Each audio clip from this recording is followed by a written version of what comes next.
Welcome and thanks for tuning in to the Victorian Aboriginal News Van Talks podcast. I'm your host, Charles Parkiner. Victorian Aboriginal News acknowledges and pays respect to traditional owners and custodians across Australia. We acknowledge the elders who have gone before, those who currently lead their communities, and those who will follow in years and generations to come. As an increasing number of organisations and individuals seek to support First Nations businesses across Australia, an unfortunate result is that opportunists have sought to capitalise on this trend by introducing what has come to be known as black-cladding. To shed light on this, today I'm speaking with Indigenous lawyer and Director of South Australian-based AMK Law, Narungga and Kwokatha man, Matthew Karakulakis. It's worth noting also that Matthew was recently named the most influential leading lawyer in Australia for 2023 at the Australasian Law Awards. Matthew, thanks for coming onto the program today. Thanks for having me on your deadly podcast, Charles. Matthew, just what does black-cladding mean? Well, perhaps we can look at black-cladding as being when you've got a non-First Nations business that's dressed itself up to take illegitimate advantage of opportunities that are really meant for First Nations business. So how does it dress itself up? So what it can do is you have the non-First Nations business might have a Aboriginal or First Nations sounding name, might have a fancy piece of artwork as a logo to go with it that looks like it's an Aboriginal piece of artwork. And it might even have First Nations face or faces representing publicly as being the leadership of that business. But behind the scenes, behind the closed doors, the way the business is actually done is through the non-First Nations peoples calling all the shots, making the business decisions, and also depriving the First Nations business leaders, workforce and community from the benefits that are meant to be achieved from legitimate First Nations business enterprise. And we'll get to some of those benefits that those people and legitimate businesses are missing out on in just a short while. But in order to be recognised as an Aboriginal business or as a black business, what's typically the requirement of an organisation? Typically, people are going to look at the supply nation requirements for an Aboriginal business. And typically that involves having at least 50% ownership of the business by an Aboriginal person. And typically, if that can be done and the supply nation requirements are satisfied, then the business can be certified as being a First Nations business. And typically, the marketplace sees that as enough, whereas often that certification alone isn't enough. Often there needs to be more that goes into looking to see really what the business is all about. So, Matthew, we mentioned before that we talk about some of the benefits that Aboriginal businesses are missing out on as a result of black-cladding. Just before we get there, what impact is black-cladding having on the broader Aboriginal business environment? Well, black-cladding is having a very negative impact because if we remember that black-cladding happens when a non-First Nations business takes the unfair advantage of that business opportunity through that business entity that's meant to be based on the First Nations business model, the negative impact really does flow from there. We need to understand as well what is the purpose, what's the reason for a First Nations business. Because if you look at the purpose, and I'm a strong believer of First Nations business being potentially an amazing vehicle to create change for First Nations communities and First Nations peoples all across these lands. Yeah. Black-cladding flies in the very face of the positive outcomes that should be achieved and instead exacerbates the existing problems and makes the current gap that exists even worse. You've spoken quite a bit about black-cladding of businesses. You've spoken to the media, you've spoken at events.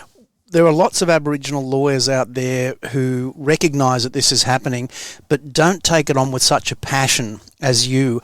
What is it within you and your practice that's made you really champion this particular cause?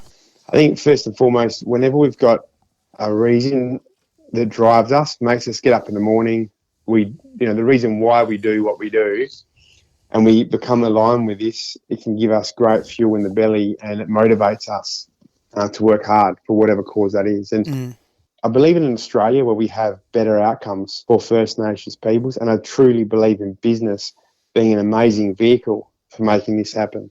But I also see the problems on an almost daily basis from the legal matters that I work on that demonstrates and clearly defines the devastation that's caused by black-cladding. And I believe that if we look at the gap that exists across a whole heap of key metric areas, justice, health, if you're told that your life expectancy immediately becomes shorter just because of being born a First Nations person, the demographics and the data shows that the fact of being born as a First Nations person, that in itself means that you're going to have a shorter life expectancy. The chance of our kids going to jail being much greater than non-First Nations people. There's a whole heap of metrics that hopefully many of us know that relate to the gap that exists. And I'm a strong believer that Aboriginal business done right can be a strong cure against the problems that are caused by the gap. But we need a society where people properly respect Aboriginal business being done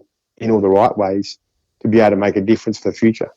You mentioned Supply Nation before, and the fact that that should be the first port of call for an organisation seeking to establish the bona fide nature of a so-called black business. Talk us a bit through that, what's required and some of the traps, because you alluded to that as well. So if we look at the role and functioning of Supply Nation, and also there's some state-based chambers as well. Most states have got, for example, in New South Wales, there's the New South Wales Indigenous Chamber of Commerce. In Victoria, there's the Kinaway Aboriginal Chamber of Commerce. Northern Territory have the Northern Territory Indigenous Business Network. Right. Most states, if not all, have got a state-based chamber or an organisation that goes through and certifies whether or not an Aboriginal business exists. And when there is an Aboriginal business, then that business can be certified as such.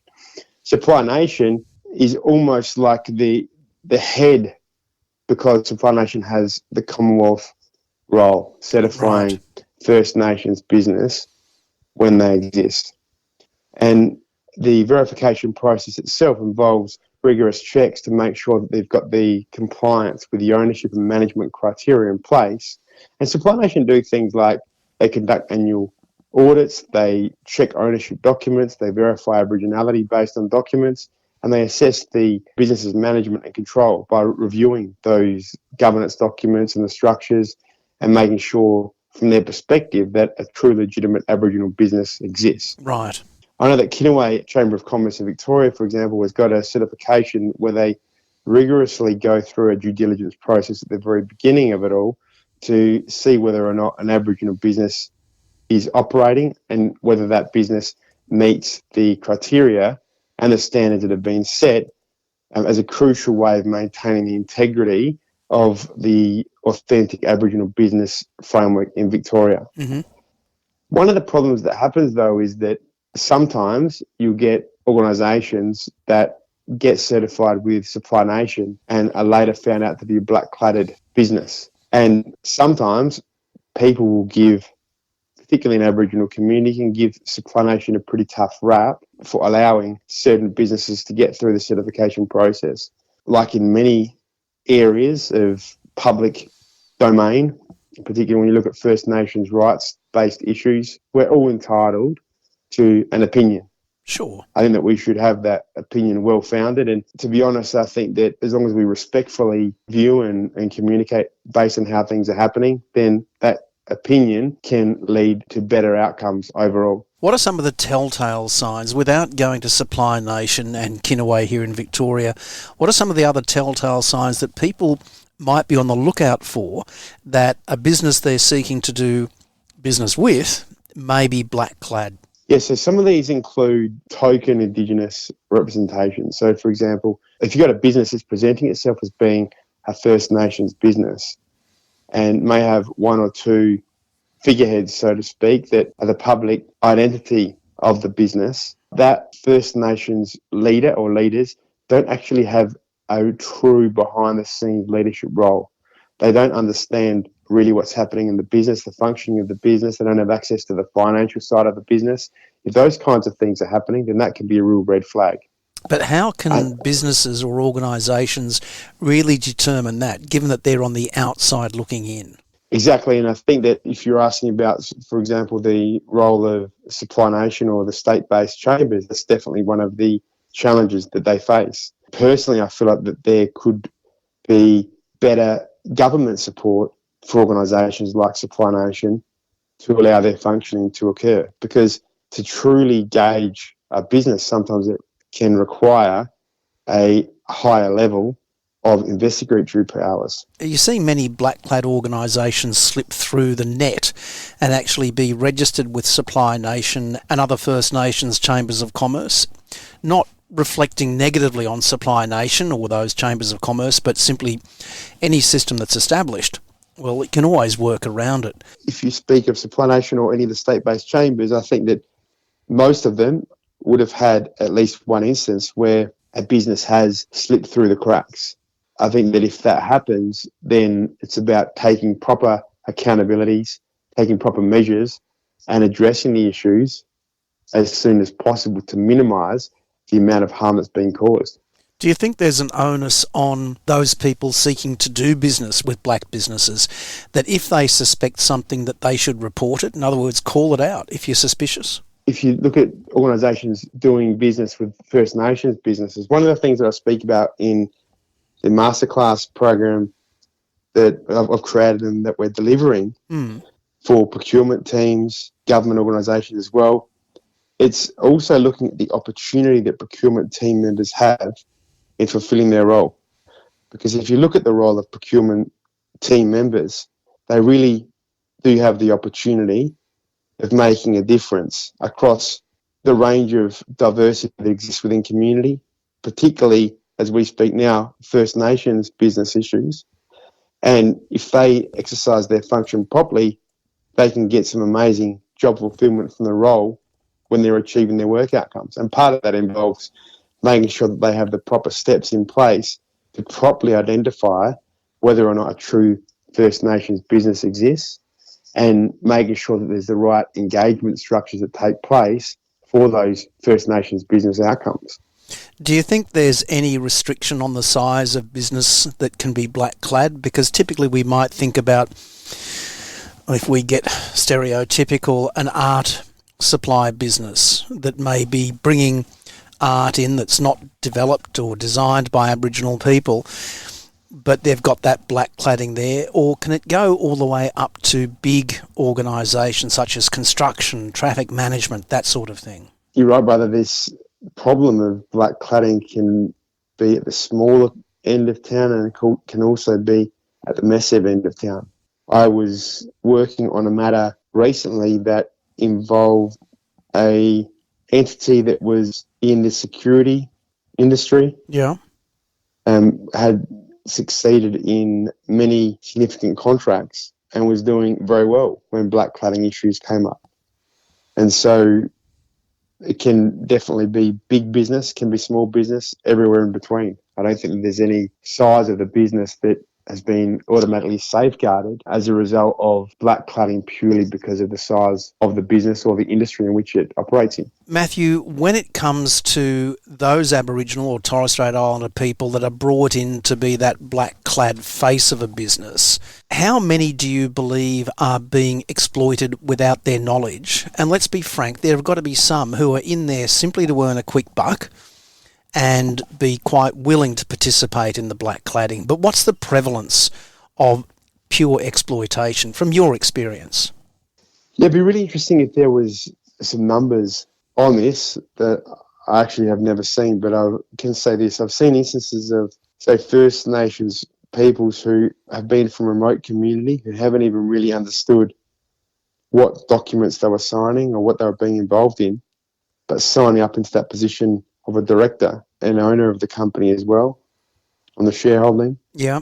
Without understanding that by signing certain documents and certain forms, they were actually then taking on the responsibility as a company director, or that they were actually even a shareholder of a business. And what And impact can that have on that particular person within their community and the broader community? I think they can have a significant impact in terms of deprivation of rights. I mean, if you don't understand that you have been placed in the position of a director and that you are a shareholder in a company, then the rights and also the freedoms and responsibilities that come through that director and shareholder status and positioning can't then flow through if the person doesn't understand really what they're signing up to or what they're involved in. What about from a legal perspective? To the best of your knowledge, is there any legislation in place to address this particular matter? Because it's obviously a growing matter. Absolutely. And I think this is a really good flow-on question as well from where we were touching on the role of supply nation and the state-based chambers, for example, because I honestly believe that places like supply nation and the state-based chambers in the whole are doing the best they possibly can. For sure. But legislation and the powers brought by legislation is what's really important here as well. And the ACCC and ASIC both do have powers to steer business away from black-cladding. So, for example, ASIC regulates the ASIC Act and the Corporations Act. And under the Corporations Act, there's a whole heap of provisions that regulate corporate conduct, disclosure provisions, directors' duties, responsibilities around what shareholders are entitled to, what needs to happen in terms of the company disclosures. And there's significant provisions in the ASIC Act as well that set out the role of ASIC, the powers of ASIC, and what ASIC can actually do to safeguard First Nations business peoples in our communities and all Australians, really, because I think that black-cladding absolutely affects First Nations business people in our communities, but also harms non-First Nations people as well out there in community. In what way? One way that comes to mind is if you think about a person who's got the right set of values and wants to be able to do business in all the right ways. Yeah. And they want to legitimately be working with First Nations businesses. And this is something we see a lot when delivering the BAM Masterclass with procurement teams, is there are some amazing people out there working in procurement.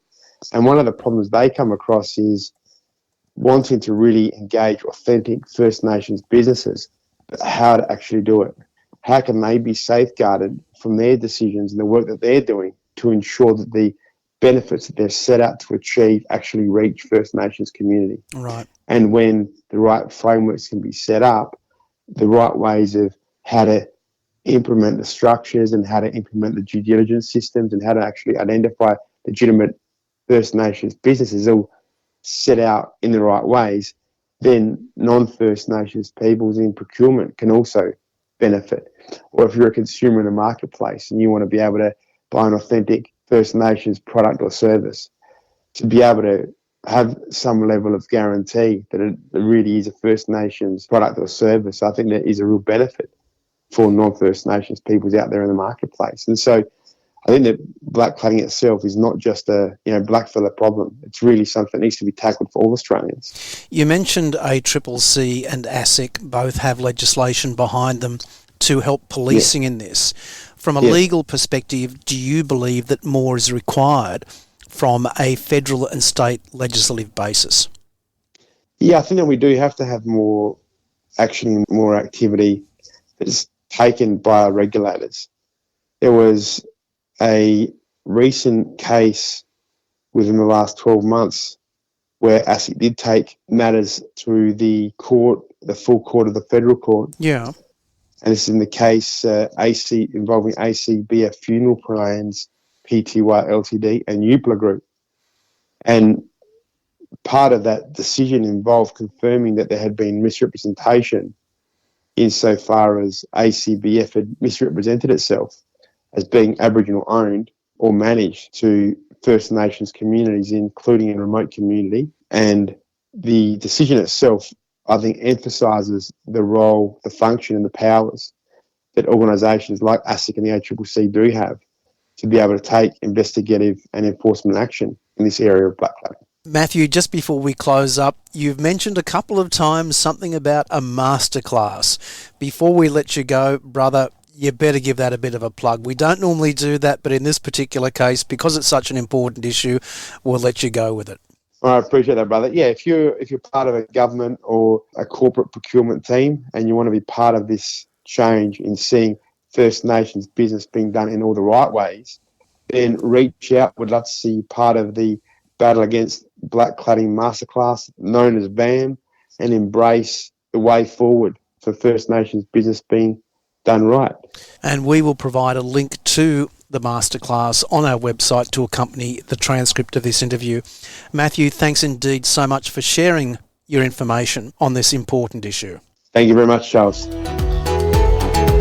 For a full transcript of this interview, visit the Victorian Aboriginal News website at vicaboriginalnews.com.au. Until our next episode, stay safe and stay informed.